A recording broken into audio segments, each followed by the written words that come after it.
we went into the hospital, and I remember Joe saying, "Oh, can I get a stuffed animal or something like that to break the ice as we need, the birth mother." And our social worker said, "Oh, she's not here. It's not something they're ready for at this point in time. They want to keep it on the table, but it's not something that they're open for at the time." And that changed the whole experience at the hospital, just because there was a whole bunch of things that you wonder yourself. What were they like? What did they look like? Personalities. Why did they choose us? So that's interesting. And I also kind of play in the back of my mind, as the children are a little bit older, how that might ebb and flow. And I do hope that it does change, because I'm a little bit hesitant of the day of when the question comes as to why does the biological parents have involvement in one adoption case, but maybe not the other.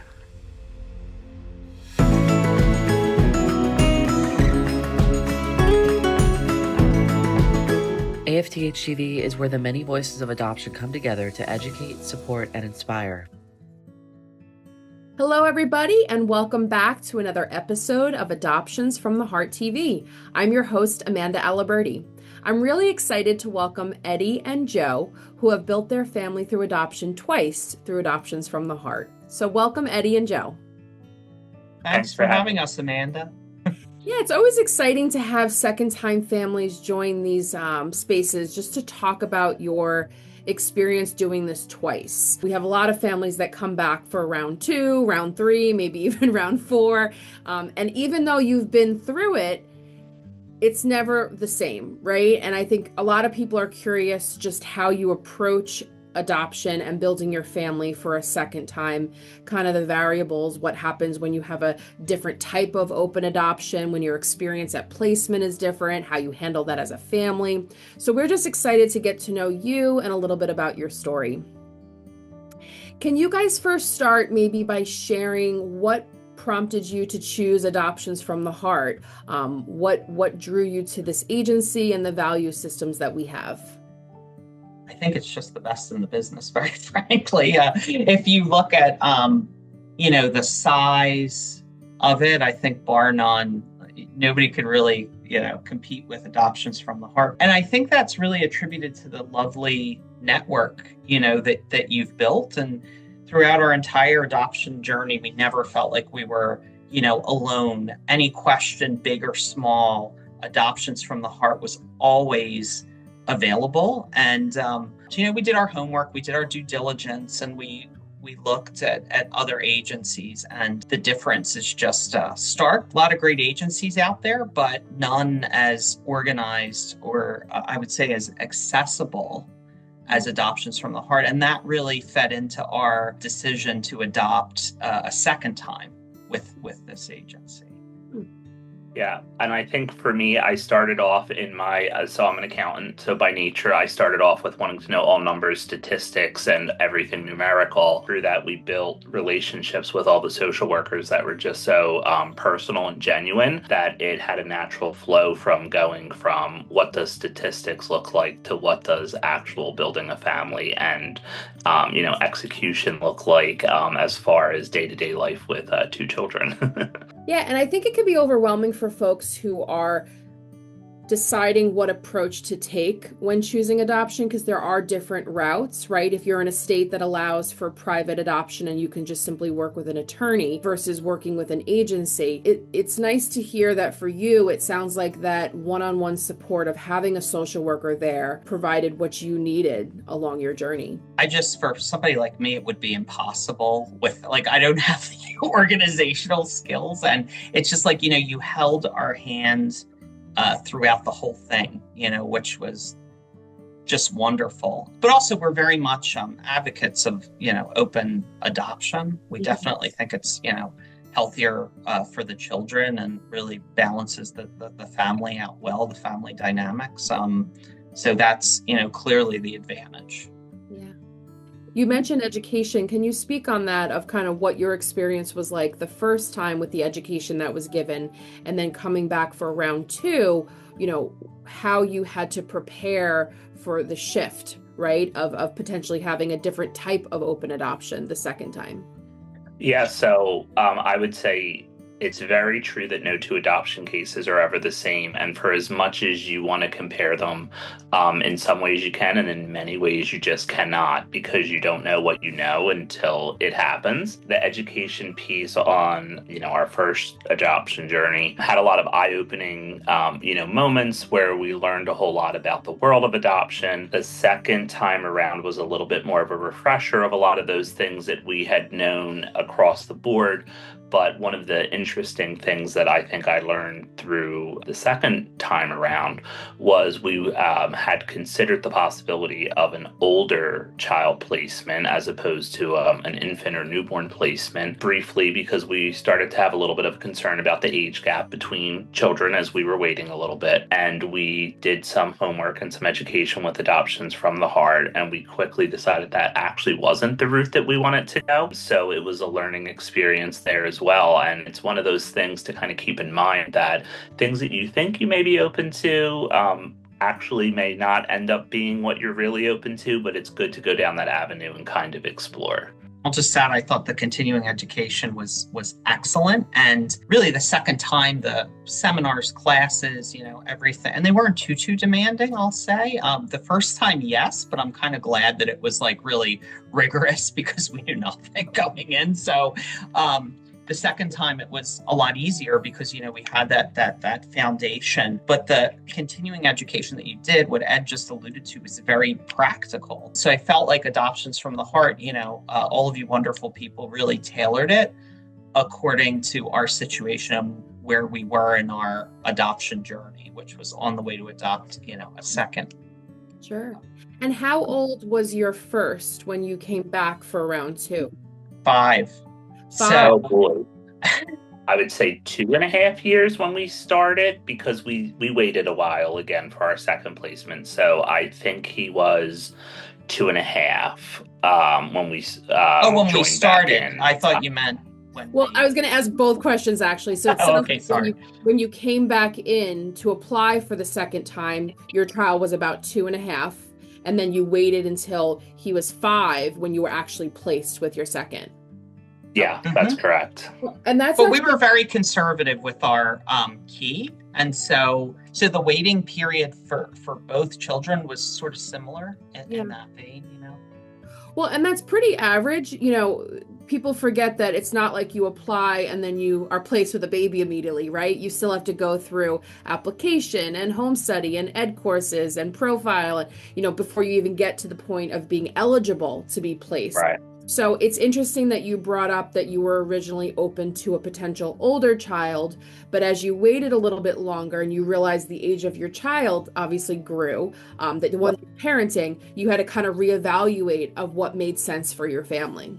Yeah, because particularly we got a little bit hung up on the age gap where we wanted them to be close in age. And as we did the education course, we realized a little bit more of the adjustment period that an older child goes through is a little bit, it's extremely different than a newborn placement. And then taking into consideration that we already had a child at home who would also be going through an adjustment period and what that looked like for both children, that's when we realized it really wasn't what was probably best for our family at that point in time. And that adjustment you made seamless, I have to say. I was very nervous, but really I'll say we followed the program. It worked remarkably well. And that's the other great thing about, Adoptions from the Heart. And we really want to spread the message that it's not only, the agency and all of the support through you, but we really have built, we feel, a community. We're in touch with so many people who we had like our initial adoption classes with, we're in touch with. We're close friends with a couple of them. We get the kids together all the time. So really, I think you've done a great job in helping to foster the community. A lot of us were I guess we were all first-time parents, right, Ed? And so, we're going through a lot of the same, we're having a lot of the same questions, a lot of the same things are coming up. So it's just nice to have those connections. And that's something really that didn't come through, with like other agencies, that sense of community that's built during those courses, during those seminars, those, group meetings. Yeah. Yeah, I mean, I really appreciate you saying that because, again, I think it's overwhelming for folks who are not in this world of adoption. And when you're just learning about it and trying to figure out which way to go, it could be very scary. And we recognize that there's also a lot of fees involved with making your choice of how you're building your family.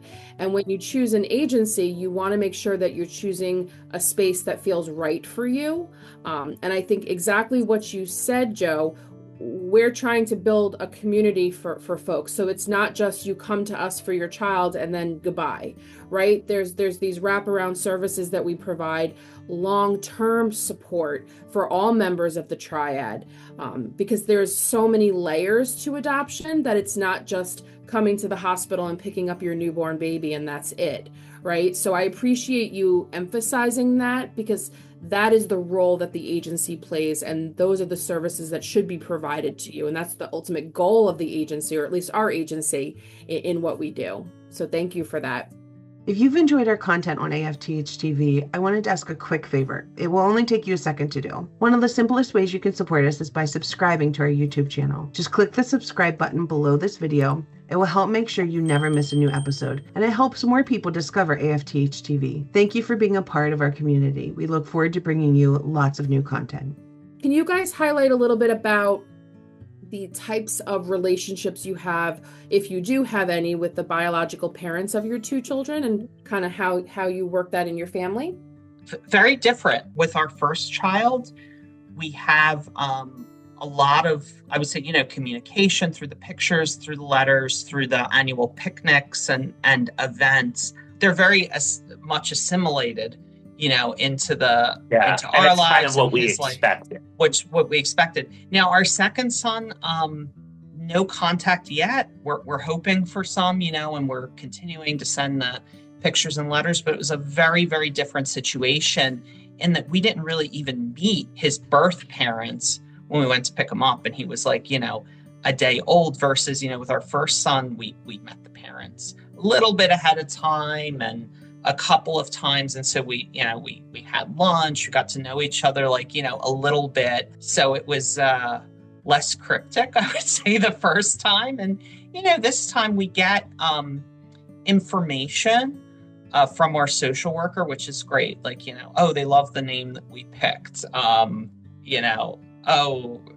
His Halloween pictures look like really cute, but we haven't had a conversation yet. So it's kind of fascinating how different it can be, but you just adjust. Yeah, and for me, it was a little bit interesting because when we went to pick up our youngest child the day of placement, I anticipated meeting the birth family similar to we did, with our oldest son, and that didn't happen. And while they were both emergency placements, so we didn't have much notice on either placement. Our first placement kind of structured the way that I anticipated it going based on adoption classes and things like that. With our youngest placement, it was the birth parents' wish not to have that. It wasn't something they were comfortable with at the time. And it was a little bit of a culture shift from what we were hoping to do. Like, we went into the hospital, and I remember Joe saying, "Oh, can I get, a stuffed animal or something like that to break the ice as we need, the birth mother." And our social worker said, "Oh, she's not here. It's not something they're ready for at this point in time. They want to keep it on the table, but it's not something that they're open for at the time." And that changed the whole experience at the hospital, just because there was a whole bunch of things that you wonder yourself, what were they like? What did they look like? Personalities, why did they choose us? Things like that kind of happened through normal conversation the first time around that just didn't the second time around. So that's interesting. And I also kind of play in the back of my mind, as the children are a little bit older, how that might ebb and flow. And I do hope that it does change, because I'm a little bit hesitant of the day of when the question comes as to why does, the biological parents have involvement in one, adoption case, but maybe not the other. No, that's a great point. And I think that's one of the things we were hoping to talk about in this interview, is because that's a common struggle that parents will have when they call in years later, because, it's not as not that it's easier, but when the kids are a little bit younger, there aren't as much conversations happening, right? But as they Sure. grow and they may start to inquire more, and there are differences between one relationship with biological family versus the other, there may be more of those questions and curiosity coming out. So I think it's just good to prepare as much as you can, right, for kind of how you're going to respond to that as a family, and how you're going to engage in conversation. I'd like to point out that we do have an amazing post-placement support group here at Adoptions from the Heart. Yes. It's virtual based, but there's some phenomenal conversation that happens there with families 5, 10, 15 years later, exactly in the position you're in, where they have 2 or 3 children and their relationships with bio family looks different. How do you handle that? What advice do you have? What language do you use? So I really emphasize that anybody who's watching this that may be in that space or anticipating that to happen, call Adoptions from the Heart, join one of our support groups. It can be really valuable. Have you guys started having any of those convos yet, of just like how you would answer your kids if they did ask, like, hey, how he has I that? think they're a little bit, we've talked about it, and, we were always we believe in full transparency. And I think, one thing I will say, and thank you, Amanda, for reminding us about that. This seems to be a very daunting thing in our adoption journey, but actually I'm not nervous because of the community. So I know if these things come up and we're struggling with answering, some of these questions or navigating this, I'm not nervous, because I know that, we could just send an email and pick up the phone, and, I know that you will, see us through that. So, yeah. And because of the ages of our children, we haven't had those conversations with the, kids just yet. Our youngest just turned 1. That hasn't necessarily come up just because of the age. But I do feel supported and think we kind of have a plan on what would happen as it goes on. The one thing that I also wanted to say, based on our adoption journey, is don't count out the birth father. One of the things that happened through the education courses, or even the stereotype around, what looks like the adoption triad when you get into it, could be very different from what happens when you're actually placed. So the birth father was the person who took the lead on our first placement as far as selection, communication, relationship, wanted a little bit more openness than birth mom. And it's one of the things everyone always talks about, birth mother and, adoptive family. But actually, in our case, for a lot of times, it was 3 men driving, the adoption journey for our first placement. So that looks very different from, or maybe a lot of other people experiences. But I want to say, don't discredit it or, count it out as a possibility, because it was definitely the driving force for us. Yeah, no, I completely agree. And even beyond just birth father, we're seeing more and more extended birth family. So birth grandparents that are joining in on the relationship and future contact.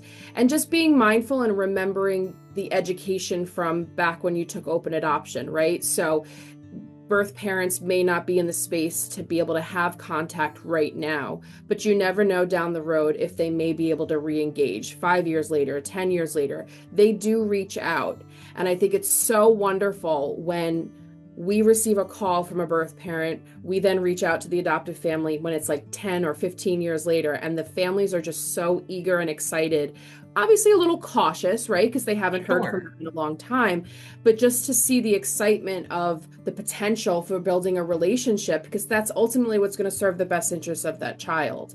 So, I really urge families to keep an open mind. It sounds like you guys are exactly in that space of, your hope is that down the road, your youngest biological family will eventually want to have a connection, and you're prepared for it either way. And I think that's what this is all about. And that's kind of the spirit of open adoption.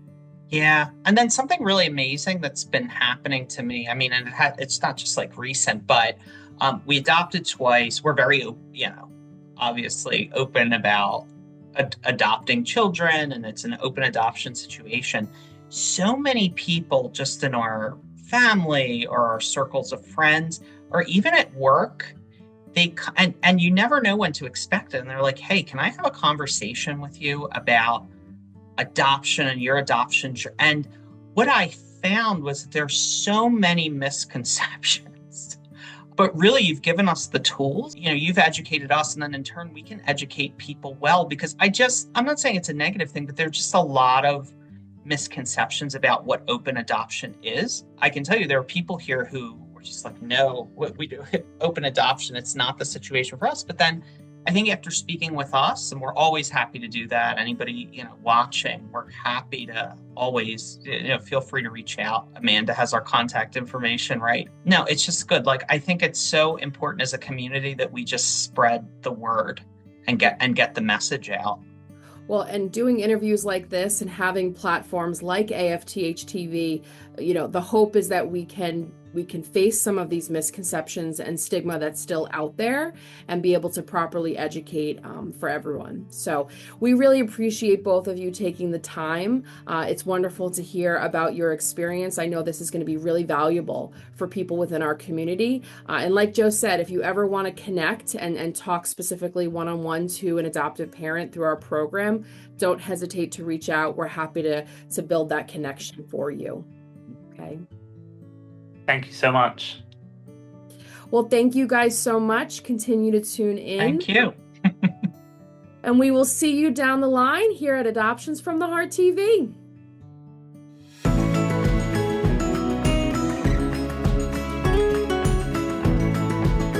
AFTH TV is where the many voices of adoption come together to educate, support, and inspire.